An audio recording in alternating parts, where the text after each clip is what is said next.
Yoga is what you already are. So in essence, we want to become something. We want to become better, or become a astronaut, or become a nurse, or become a teacher, or become whatever. But this sense of becoming is more or less an illusion. What yoga is trying to get us to may be too deep to get into just this conversation, but maybe you try to get into it with yourself a little bit more. Yoga is trying to find us a place where we find the movement of thought. And with finding that movement of thought, we can create a silence within ourselves. And this silence is, in another word, we could call the subconscious.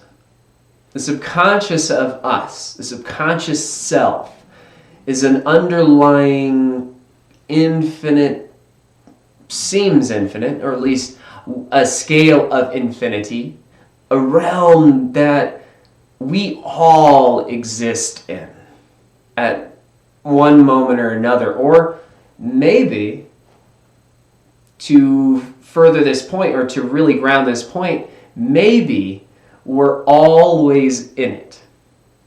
And what we see is just the tip of the iceberg.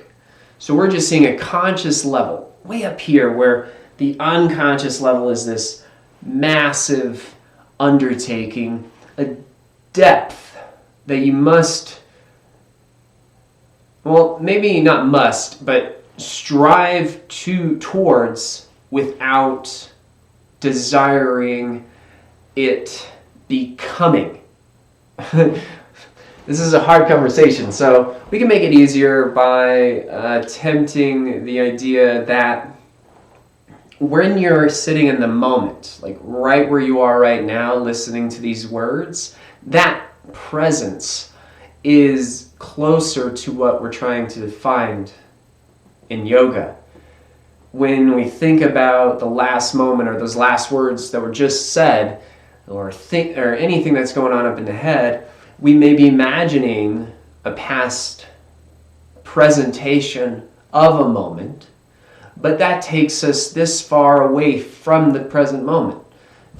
If on the other end, if we're anticipating what's going to happen in the future, we are this far away from the present, but it's all due to what we're imagining, what we're allowing ourselves to partake with or become a part of.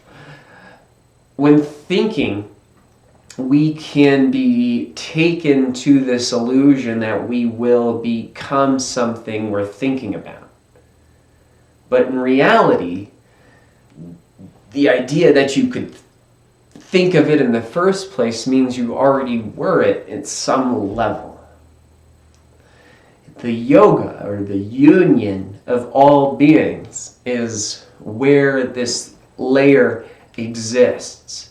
So when we're practicing a physical yoga practice, you can see the layer of your body working with the layer of your breath, working with the layer of your mind, working with the layer of the silence of the substance that surrounds the overall being in the air, or in the matter, or wherever it's coming from, this gentle pulsation that we're all gently conducive to.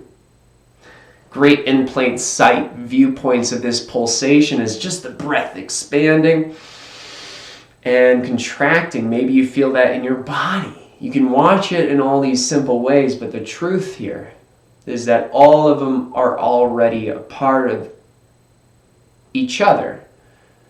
They are connected to each other. So there's no separation from it.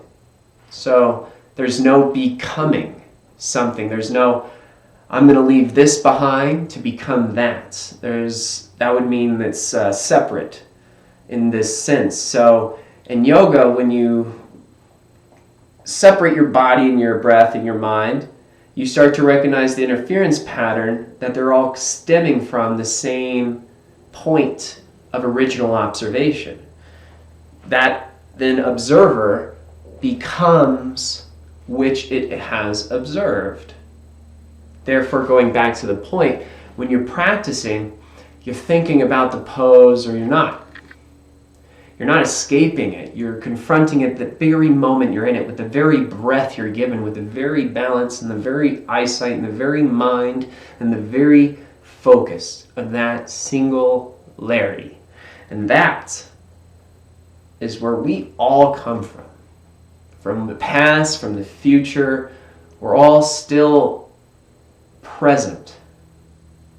This substance before the movement of thought, before the breath can turn, before the body can feel, before the judgments can be had, there's a union of all things right there. Now, I don't know if this clears up anything or makes it more convoluted, but let's play with it in our yoga practice. Can we be attentive enough to be in the substance before thought, so we watch the true presence of the breath guide us to that perfect pose in our body? Because there's no perfect pose. There's a certain pose we need in that moment, but if we follow that way, we'll find it. And when we recognize that we already are that, it's easier to be versus making it harder to become. Anyways, make it easier on yourself. Have a great practice. I hope to see you again soon. The light in me sees the light in you. Namaste.